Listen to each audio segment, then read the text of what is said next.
You're listening to From Pain to Possibility with Susi Haitley. You will hear Susi's best ideas on how to reduce or even eradicate your pain and learn how to listen to your body when it whispers so you don't have to hear it scream. And now, here's your host, Susi Haitley. With this episode, I want to dig into feeling and how feeling is a hub between our brain and our bodies. And when we can tune into feeling, we can make incredible progress in recovery, in healing, and dare I say, pushing the boundaries of human potential and our own self-mastery. So let's dig in. You know those times when you realize that you're talking about a concept with your clients or students, and you are noticing that you're doing a great job at talking about this, but that you're not really living it. You can intellectualize the concept, you speak very eloquently about the topic, but then there's this obstacle to actually living it. You know how you can do it. Whether you sit on your cushion or you're doing your practice on your mat, you can feel that which you've been talking about with your students and your clients. But yet when you're out in the world, when you're off of your mat, when you're off of the cushion, it's that circumstance where you feel less and less connected. That's the gap. You're out in the world, almost numbing out, living more at a superficial level and not necessarily tuning into your body. You're losing connection with that deep rest, that vitality, the connection to yourself that you had grown when you were on your cushion and when you were on your mat. The good news about this is that you're in good company. I hear a version of this a lot since many of my clients come already having a meditation, mindfulness, or a yoga practice. And then those who are training with me professionally, they've had enough study of tuning into themselves that when they're in practice or having conversations, it's easy to connect. But then when they're out in the world, it fades away like a slow IV drip of disconnection, of numbing out, of almost deserting from one's inner self. When they bring this up to me, I actually really, really like it because it lets me know they're at a crossroad of big shifting. They will often say some version of the following, I am smart. So why can't I figure this out? Why can't I figure out how I can have more connection that I don't lose the connection I gained on the cushion or on my mat? How can I just keep coming back to myself easily when I'm off the mat, when I'm out in the world? So here's the reason why. They are trying to figure it out solely by using their brain and not by using their brain and their body. Let me say that again. They are trying to figure this out solely with their brain and not with their body and brain. Curious, isn't it? Many of my clients have used their brains to great success in a variety of fields. Many of them lead big lives and they make a huge difference in the lives of many other people. They have it all together and they know how to have it all together. But then when things start to break down and there isn't this ability to hold it all together, then what? Now, many of them have been well trained to bring themselves back to their mat, to bring themselves back to their cushion to reconnect. But what they really want to be able to do is to connect more often outside and off of the mat and to have more stamina with that connection. They want to be present more consistently, but they keep missing out the what of how to make it possible. So here is what I suggest. When you have finished your practice, notice what you feel. And if you're someone who has had pain or you have flare-ups and you've been seeing another medical practitioner, so you're not quite doing your practice per se, but you're seeing another medical practitioner and that medical practitioner has helped you feel a whole lot better, this goes for you too. So you've finished the practice or you have finished the session with a medical practitioner or other practitioner. Notice what it is that you feel. Can you name it? Can you articulate it? And can you locate it in your body? What is that feeling? Is it connection? Is it grounded? Is it lighter? Is it younger? Is it taller? Is it spacious? Where do you feel whatever that feeling is in your body? Can you name it and locate it? That gives your brain something to anchor to so that when you're out in the world, can you start to feel it beginning to fade, what I call the yellow lights or the whispers of it fading? In the context of this episode, I'm talking about the yellow lights or the whispers of becoming disconnected, noticing that you're losing stamina, of noticing that that IV drip that I mentioned before, that IV drip of disconnection is starting to pick up some speed. You might even notice that you're entering into a no man's land of fogginess, of just being spacey. And that quality might indicate to you that you're no longer on your mat or on your cushion. I like to share with my clientele that the term asana is loosely translated as sitting comfortably and still. It's not really translated as posture. It's more about a state of being than a thing like a posture. So can you take this idea of state of being, of comfortable and still, can you take this feeling into whatever it is that you're doing? Whether it's out doing the grocery shopping, whether it's out for a run, and then notice when you stop noticing that feeling. And where do you notice that you're now noticing you're not aware? There's a lot of notices there. Where do you now notice that you're not aware? This step that I mentioned, can you notice the feeling of not being connected? And where do you now notice that you're not being aware? This is a key step towards integrating and becoming more integral and more congruent between your body and your brain. And in turn, having more stamina around having more connection off your mat in a consistent way. It's fundamental to building your presence. It's fundamental for having this consistent, better feeling more of the time. This might seem like it's a lot of work. And yes, initially it will feel like that because we are not taught to be deliberate with our noticing, not with our bodies, and certainly not with our thinking. So it's a skill that we get to develop.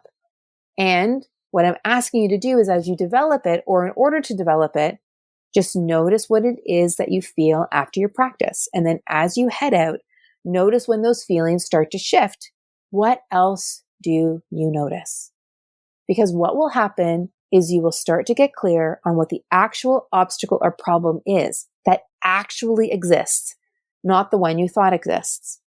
An example of this that I like to use is back in 2010 when I fell down my stairs and I sprained my coccyx. I landed square on my pelvis. I took a step down the stairs in my socked feet and I had a box of files in my arms and I just slammed hard down the stairs.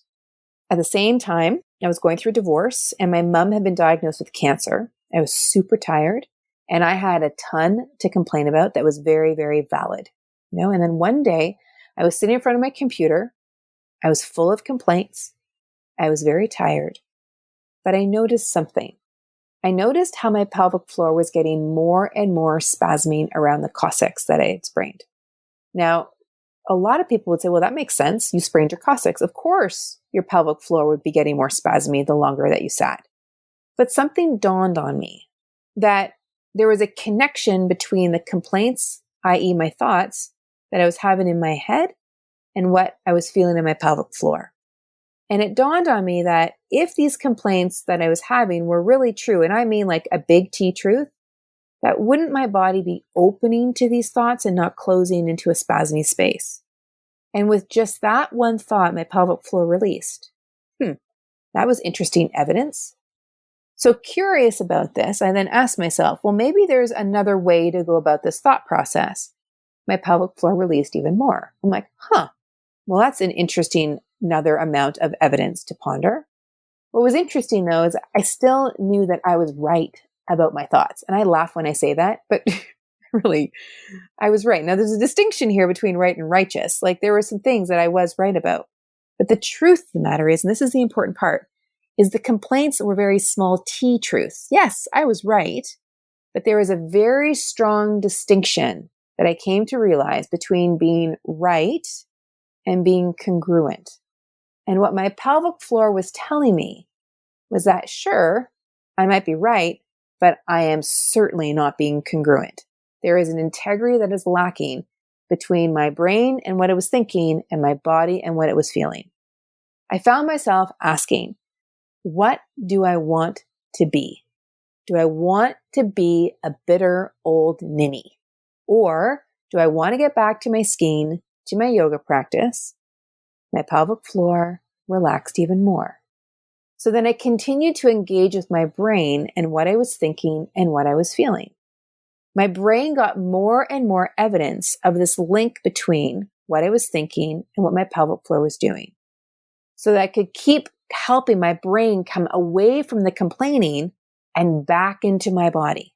And my pelvic floor became the measurement. It became the barometer of what was going on in my brain. As I continued to practice this way, I was able to tune more clearly and concisely, and I was more connected for a longer period of time and way more congruent. My body got to experience more ease and less tiredness, and I started to improve quicker with my pelvic floor because my pelvic floor was getting less spasmy more often as my brain was becoming less cluttered in terms of what it was thinking. Now I will not tell a lie. There were times my brain still wanted to go off into the land of complaint, but then I was able to show it the result of what happened when it stayed there, right? One that was a little bit more depleting, less vital, versus the one that I was actually training for, which was more energy, more fun, more skiing, all with less pelvic floor spasming. Yeah. Now, I should note that it's not super common for a person to heal from a coccyx sprain. And I did. Right? This is what's at the heart of feeling and how it can bring together the cognitive aspects of our brain and of our life and the workings of our body. So now I bring it back to you. I want you to notice the state that you're in. Are you in a state of asana, sitting comfortably and still? Or are you in a state of one of complaining, of resignation, tolerating, or righteous? Now check back into your body and just notice what each of those states feel like in your body. Now, what I really want to emphasize is the one of complaining and resignation, of tolerating and righteousness. Those are all very valid states. I'm not dissing those states whatsoever. I mean, there's a reason why those states exist. The question that I love to ask is check back to your body and recognize if there's a big T truth there. Because if your body's closing down around it, chances are there's something that is not integral. And if your aim here is to have more consistent presence over a longer period of time, more ease in your body, then just consider how this state and body relationship is working for you. Does your body feel vacant and vacuous, or does it feel connected? Does it feel tight, or is it in a place of anticipating, bracing, or gripping? Consider that maybe these feelings of anticipation, bracing, gripping, vacant, vacuous, or whatever other quality you would like to use to describe it is evidence to your brain of when you're disconnected. Evidence for your brain to say, oh, look, I'm not in asana right now. This is step one. Yeah. Because now you have the feeling of not being in asana. You now have the feeling of not sitting comfortably and still. You now have the feeling of not being connected. Yeah. And this is when you get to ask more clearly and deliberately, is this what I want? And so when this is really clearly laid out, you now have choice.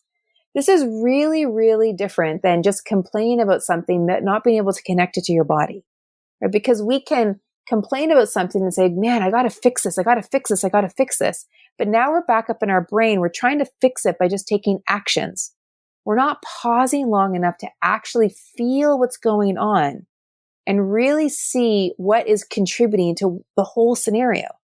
We're missing out on a key piece of what's going to help us make a choice that has us creating what it is that we want and desire. So in the falling down of my stairs scenario, I wanted to get back skiing. I really wanted to get back to my regular yoga practice. That was what I wanted.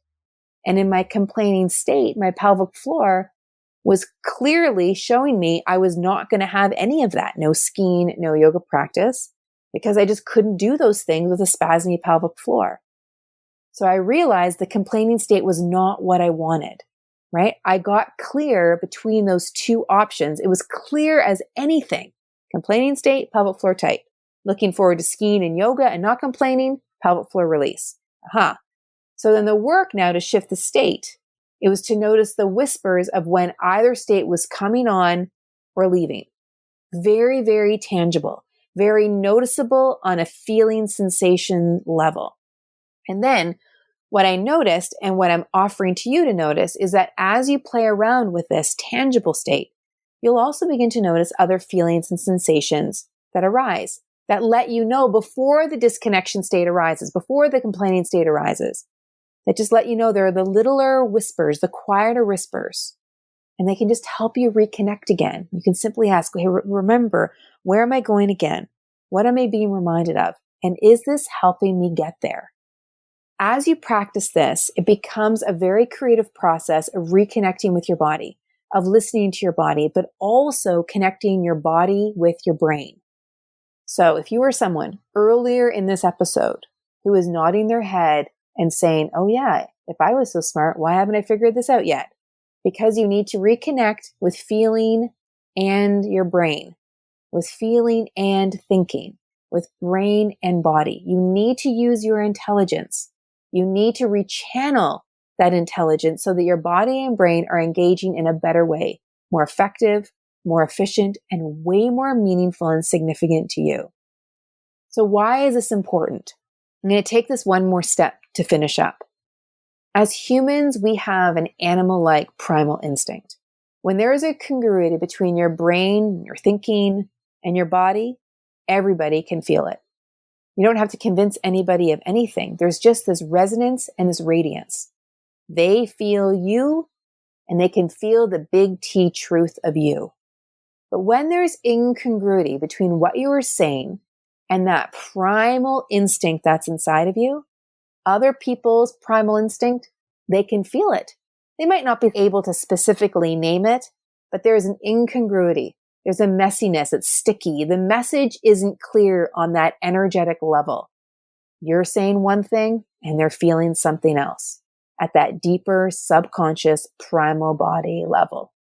Now, I will admit that most of us humans will not typically explore this until there is some kind of trauma, some kind of injury or illness, and we're forced to come here, right? We're just not in a world that honors this as a process, as a general process.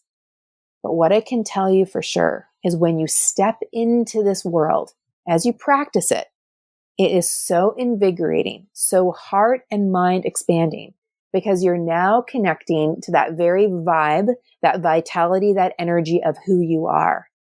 And this is how an injury or illness can help transform and evolve and move you to mastery. Over the next few days, try this on. When you're finished your practice, whether it's on the cushion or the mat, I just want you to notice what it feels like. Can you name that feeling and can you locate it in your body? Give your brain something to tune into.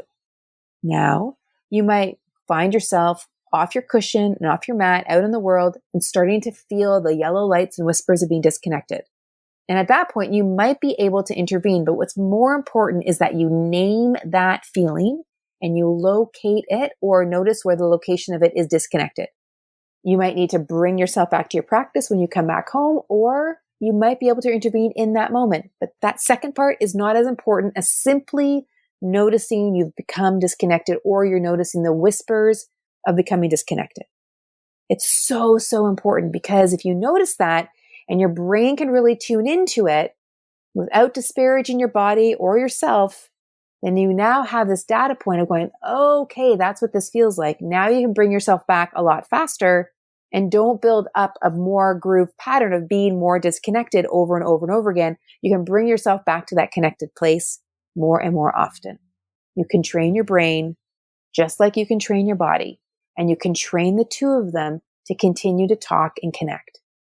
I'm going to be talking about this more in the next episode, so tune back in for part 2. In the meantime, have a great time exploring your brain and your body. If this episode has struck a chord for you, like, oh yeah, this makes a lot of sense, and you're wanting to become consistently more present, you want to become consistently more connected between your brain and your body, you will love our upcoming program on healing and human potential.